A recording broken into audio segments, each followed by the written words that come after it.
this is how I deal with those online comic book speculators.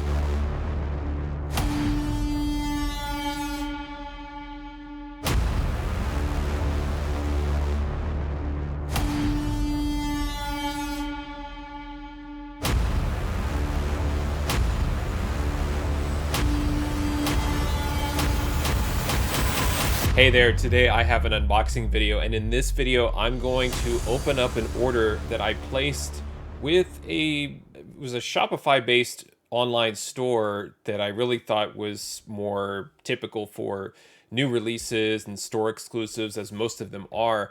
But I ended up finding several books there, a small amount that are recent modern back issues, but I'm always pleasantly surprised when I stumble on sites like this. And the site that I ordered from, the online store, is called One Stop Comics. It's similar to something like a Golden Apple Comics or something else that definitely offers new releases, but has some back issue presence. It's just kind of all over the place. And it always amazes me when you can kind of stumble on a book that's probably just been sitting around in their inventory since it was released, and nobody bothered to kind of search the way that I do for some of these comic books. And I was able to pick up one book in particular that is related to some recent comic book speculation, and hopefully it's not spoiling anything having to do with Wakanda Forever. I'm looking forward to seeing it, like I'm sure you are as well. But this book in particular is Avengers #1, and it has to do with now I'm hopefully I don't get in trouble for saying this, the first appearance of Azari, which is revealed to be the son of T'Challa and Storm. Now, at the beginning, I said this is how you deal with speculators, where there are times where you have to invest and look at books that people are talking about online, not necessarily because you believe in the speculation or you believe in the hype, but because they're marketing and promoting these books on your behalf. I have seen this many times over the last few years since I've rejoined the hobby, where a comic book, specifically a character or a title, it will pick up this weird momentum and you don't know really where it came from. And all it takes is a particular online influencer to share the book, share the character, share the speculation, and connect the dots and all of that. And sometimes all it takes is one person. And then what ends up happening is there's usually one person responsible for, I would say, the responsible speculation. And then there are pockets of other speculators that will pick up and lift that information and use it as if it's their own, and not talk about the source or where it came from. And they just, kind of make you assume that it's their idea, and it kind of spreads a little bit like wildfire. It becomes very convincing. And then obviously in the secondary market, because things are being purchased online, then the online price guides pick up those purchases, and then it starts to snowball, because a $4 new release that really should only be worth $1 is now worth 10, and people are buying it for 12, and then it gets hyped some more. Other people pick up the speculation, and then it's 15, and before you know it, it's $25.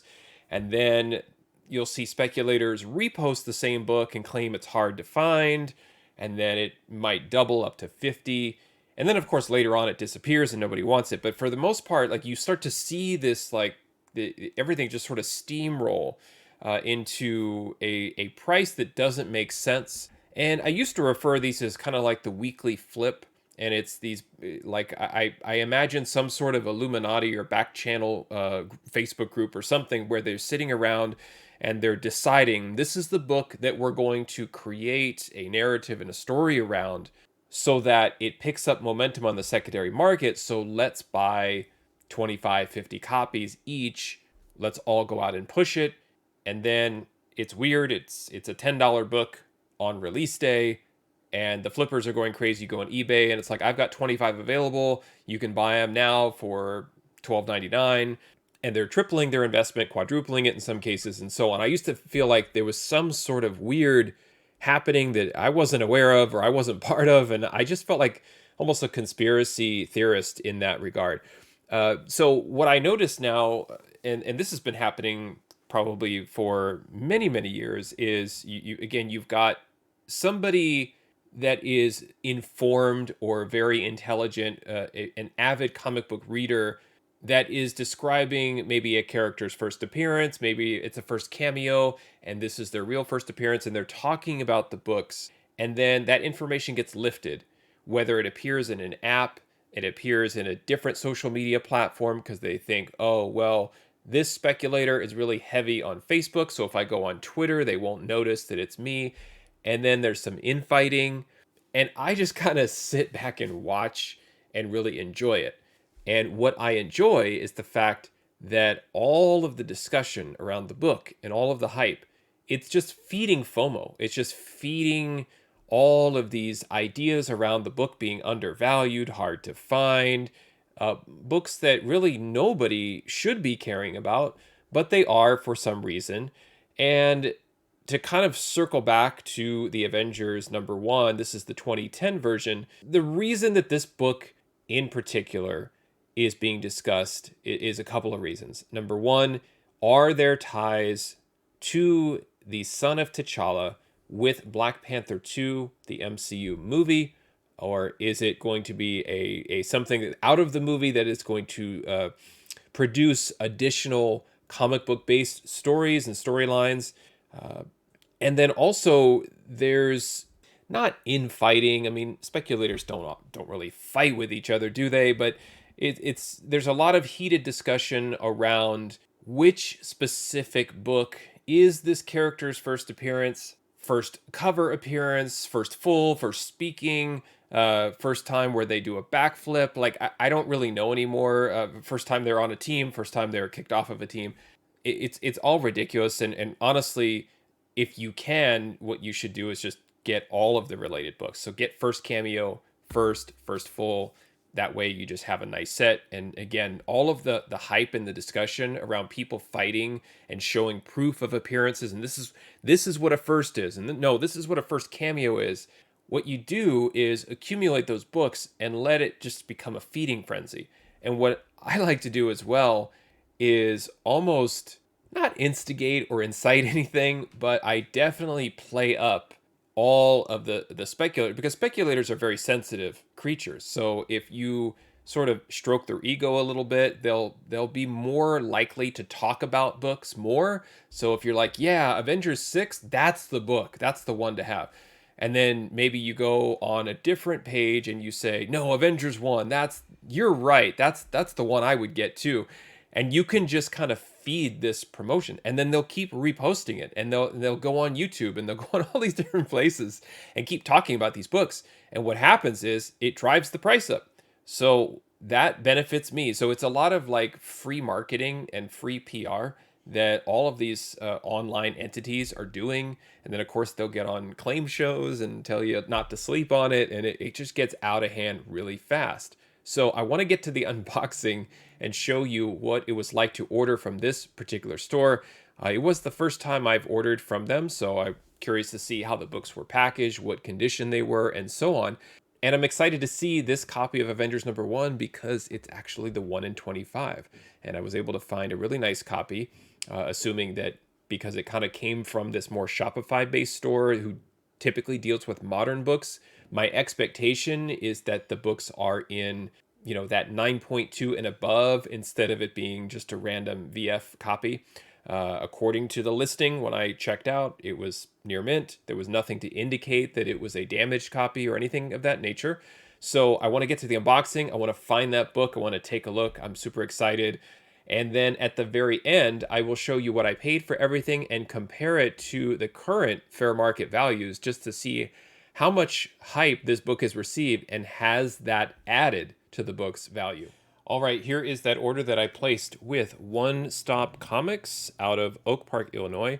And I'm going to go ahead and open this up. It was sent media mail. I really thought some of these, I don't want to say more established stores had, were using a proper tier of mailing. But nevertheless, it did arrive, and I say this a lot with media mail. It doesn't look pilfered through or anything like that. So let's go ahead and open it and take a look at the books.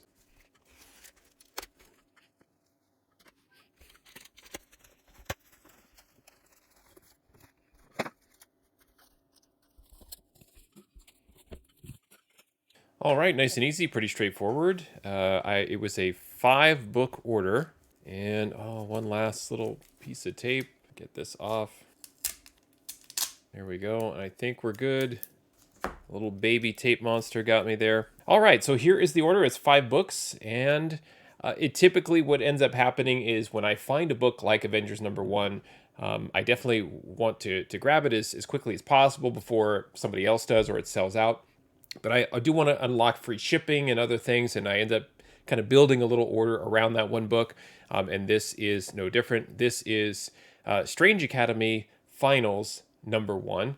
And this is the standard cover A. One of the reasons that I picked it up was it was sold out on Dark Dominion Comics. And sometimes when I see a book sell out on one or a couple of stores, then I'll seek it out on another store and grab it.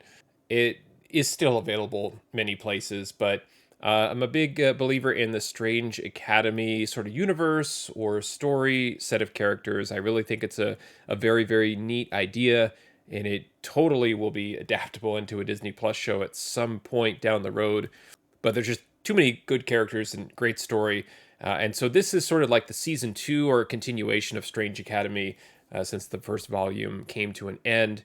And like I said, I just noticed that this sold out and wanted to grab an extra copy, and it was available on One Stop at cover price. Now, I just want to just take a quick glance at the kind of quality or condition. Looks like for a brand new book, I mean, it's just as you would expect to be in at least a 9.4, if not a 9.8 type of condition. So that's a good sign. But that was just Strange Academy #1. It was, I don't want to call it filler. I still think it's a good pickup, but it was not the main reason that I placed the order. All right, the next book is Nocterra #6. This is the 1 in 25 Mirka Andolfo variant. And as I was putting this order together, I'm always trying to stick to the program and really consider value and things like that. But there are times where maybe the value doesn't line up completely, but you see something or you believe in it, you believe in a character or story, just like any good speculator would, and this is no different. I am a big believer also in the Nocterra story, whether it's officially optioned and production is in one way, shape, or form underway. I still think that this particular series has a lot of life to it, whether it be in streaming or elsewhere. But I'm always kind of a sucker for these sorts of covers too. I talk about like the puzzle covers. I do like some homage covers. Anytime you have a character like inside the mouth of a monster, I always love just how calm the characters look. Like, this is not a big deal to be in here with with a handgun and about to be eaten or swallowed up. But it's, I think, again, a lot of the Nocterra covers are fantastic. Snyder and Daniel are a great creative team, but they also got some additional great creators to join them, and Mirka Andolfo doing the cover on Nocterra 6. This is technically a 1 in 25. It has that nice sticker, 1999. Hopefully that didn't do any additional damage to the comic. It is on the bag. But this too looks to be pretty good. A little bit of a stacking crease right in there, but for the most part, colors are great. Looks like to be in good shape. There's just, the bag itself has some stuff on it, some dimpling, and again, I hope that something like that right there didn't push through into the book, but I will find out. So that's Nocterra #6, the 1 in 25. All right, now as I look at this, I've got 2 books left. They actually shorted me a book. I ordered the House of Secrets 92, the Facsimile, and it's not in here. I'm glad that the other 2 books I ordered are in here, but I'll have to contact them. It was a Facsimile book from 2019. It was cover price still. It was a Facsimile that I didn't have in my collection and wanted to add it. So I'll have to contact them and see and let them know it was not part of my order, and hopefully they'll give me a refund on that book. The next book is All New Hawkeye #5. This is the variant done by Phil Noto. And right around the time where the Hawkeye Disney Plus show was coming out, I can't believe it was a year ago now. It was right around the holidays. And again, just kind of like looking to see what speculators were doing. There were certain speculators that were really, really hyping up Kate Bishop. And again, I'm sure they only have a couple of her books and they really just like her as a character. And it's really not about her appearing in her own show and them profiting from having amassed a large Kate Bishop based comic book collection. I'm sure it has nothing to do with that. But I do remember at the time, I was kind of doing my own research and my own digging for Hawkeye books, and I came across this great Phil Noto cover, which I'm a big Phil Noto fan. I really kind of appreciate it's very stylistic and realistic, but there's also like a very specific neatness to his line work that I appreciate. But he has such subtlety with his art, like with his facial expressions and just the body languages and the poses. He has a great grasp for anatomy and scale. It just a lot of what he does is amazing. And there it is, officially the Phil Noto cover. But I really, really just sort of fell in love with this cover, and it was one of those that I was always kind of on the lookout for, but didn't really obsess over or FOMO over. And I just kind of kept it in the back of my mind that eventually I would like to pick up this cover because it's not a book that really is like overly popular or sought after or in anybody's top 10 like best Kate Bishop covers. I just think it's really great. It's got Lucky the Pizza Dog. It's got Clint Barton down here, and it is the Women of Power variant cover, where so many copies of the cover A needed to be ordered. There was a way where they used to have a program where if you bought so many books of a different title, you could buy this one. Some of these kind of specialty variants where they had a label like Fried Pie, Women of Power. Another one is, I think it's like the story thus far. Like when you think back of like these variants from the 2010s, love this book. Again, looks to be in very, very nice shape. Is just giving it a once over in the bag and board. It does have a little bit of an issue down there in the corner. Maybe I can kind of just fix that with my thumb. Who knows? So I'll take this out another time and grade it. But, again, around that 9294 or above, as you'd expect to get a book from a store like One Stop. All right, so now on to the book, and I can just show you, there's no spoilers here. This is Avengers #1. This is the 1 in 25 Marco Djurdjevic variant cover. And the speculation in this is that it is the first appearance. Yes, some people say first cameo, but I always love the argument. The first time someone shows up in the book is the first time they show up, whether it's a cameo or not. It's just the first appearance. I get that a first appearance is not always the book to have, but this is the book I have. And I have several copies of cover A. It's a John Romita Jr. cover with the Avengers on the front. But this is part of a connecting cover series by Djurdjevic. And I am going to take this out of the bag and board because I am curious to see what condition this book is in particular. And this book itself was the reason I placed the order, so I want to see just in what kind of shape we're dealing with.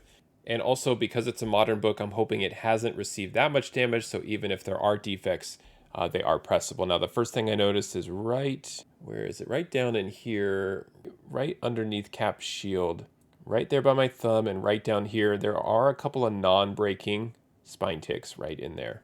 And then a little bit of just slight creasing right here on the front cover. And the corner itself, I think, is okay. It's borderline splitting right there. So that's a tough one. I don't know if that would hold up for a 9.8. There's a little bit of a tick down here. I think that's color breaking and not the art. It's hard to, I'm pretty sure, even if I can see at an angle now. You can kind of see from the inside cover, that was a little bit of a Slight color break right there. So there's an issue there at the bottom. So that coupled with the corner, I'm already thinking 9.6. Certainly with the creasing and a couple of the non-color breaking spine ticks, probably 9.4, borderline 9.4, 9.6. This corner looks pretty good, not too bad, kind of what you'd expect. Back seems to be okay, but if you're pressing for the front anyway, the back is going to get a little bit of love from a press, but not too bad. Again, borderline 9.4, 9.6. I think if I'm gonna give it a final grade, it's 9.4 with a press that probably caps at a 9.6. Yeah, there's just too much going on in there, but overall not bad. Honestly, I think it's in pretty decent shape, but I can't straight away give it a 9.8, and especially with this down here being what it is, and then the corner being borderline. I think, again, if it's completely flat, pressed, crease free, you've still got that issue. You've still got that corner, probably at 9.6 at most. But still, I think it's a wonderful book to own, and I'm very happy that I got it. I am unhappy that I was shorted a book, so I will have to contact them, so that's a little unfortunate. But I'd rather the Facsimile book, if we were going to pick one to not arrive. I'm glad that one didn't, and this one did. So I'm very, very happy that I now have this 1 in 25 in my possession. So let's take a look at what I paid for, well, the 5 books, but I guess the 4 that arrived. And I want to compare those costs to the fair market values and what the values would look like if I were to get these books graded. Okay, here is that order that I placed with One Stop Comics. I placed the order on November 1st, 2022, and was invoiced $72.13. I was charged $4.16 shipping, which was probably what it did cost for that media mail. Did not have to pay any tax on the order, so what I did is I distributed the $4.16 across the 4 books so that I could evaluate my total cost to acquire each book. And then the summary here in column Z, that if that matches the invoice, then my math is correct. And now I can look at the total cost and compare it to the fair market value as reported by Cover Price. And please remember, for the Cover Price fair market value here in column U, what I am doing is I am accepting the fair market value reported by Cover Price for the most common or average grade, and not necessarily a specific grade and the value that they have associated the value to. Because a lot of times you would say, for example, a book sells in a very common grade, which is very fine, and then there was that one sale of near mint from like 2017, and for some reason it's in their database, and it just doesn't line up anymore. So I just kind of go with the most common grade when I'm thinking about what is the just sort of random average fair market value. So this value does not always necessarily mean near mint, and it is what it is. And that's how Cover Price is working now. So if I do compare that value with my total cost, I can see here in column AA that I did come out a little bit ahead in the order, but mostly that was because of Avengers #1 being reported by Cover Price as having a fair market value of $53 raw. I paid $20.83 after shipping for that one book. So very pleased to add $32.17 of value to my collection. However, again, according to Cover Price, that all-new Hawkeye #5 is only worth $2. It's hard to find that book for $2. I'm not exactly sure why that's the reported value. I do believe that there is a near mint copy value on there of $30, but again, I'm just trying to keep everything consistent. I'm not trying to make exceptions.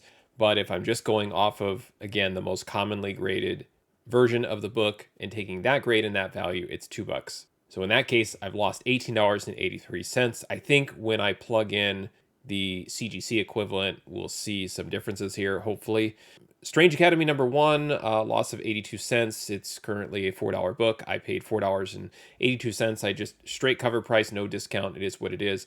And then Nocterra, the 25 copy incentive of Nocterra #6, paid $20.82 for that book. It has a fair market value reported by Cover Price as $25. So an $18.87 gain. I do believe it's probably a little bit higher because All New Hawkeye #5 is out there and you can find it, but I don't think you can find it for $2.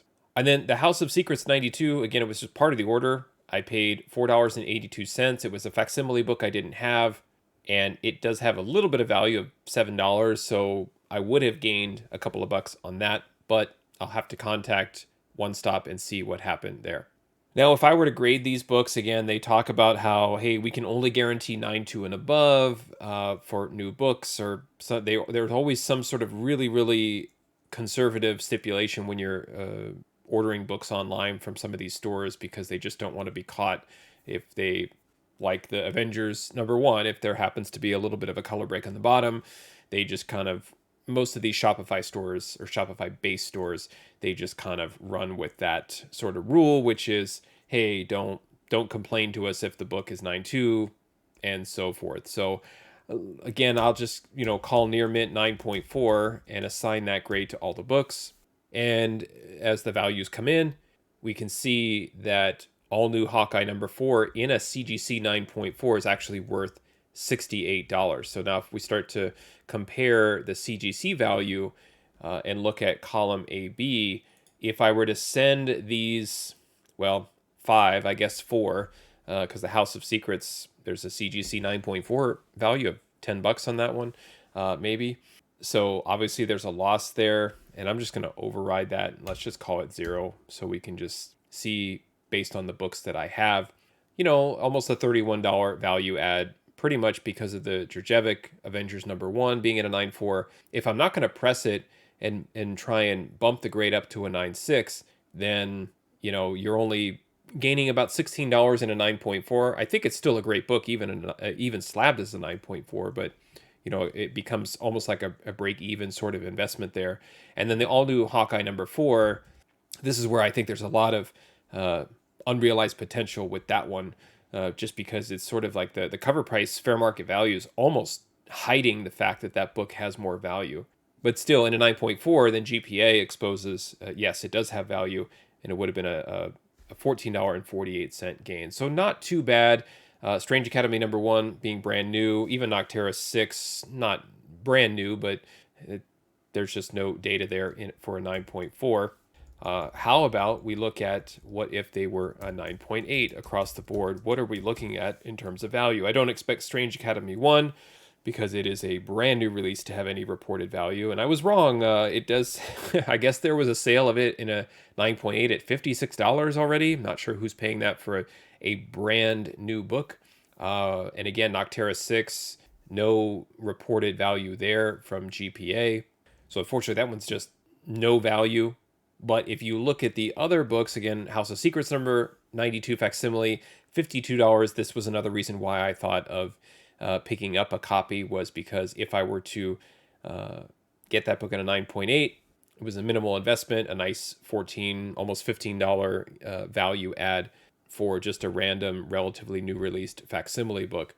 But the two books here that I want to talk about, all new Hawkeye #4. Again, look at the difference between a fair market value reported by cover price of $2. And again, I do believe there's a near mint value there of 30, but I don't want to adjust my formulas here because I'd have to make exceptions across the board.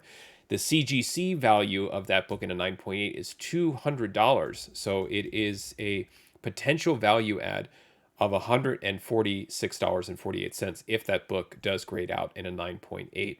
And then lastly, Avengers #1, the 1 in 25. This is why I was going after it. Has a 9.8 value of $342, which would have been a $288.48 value add if I believe that book was a 9.8 or could be pressed into a 9.8. So the order has an overall potential value add of $468.29. Not too bad for a $72.13 order. These were all relatively new books. And if you're looking here at the value of Avengers #1 from 2010, that 1 in 25, is it really that hard to find?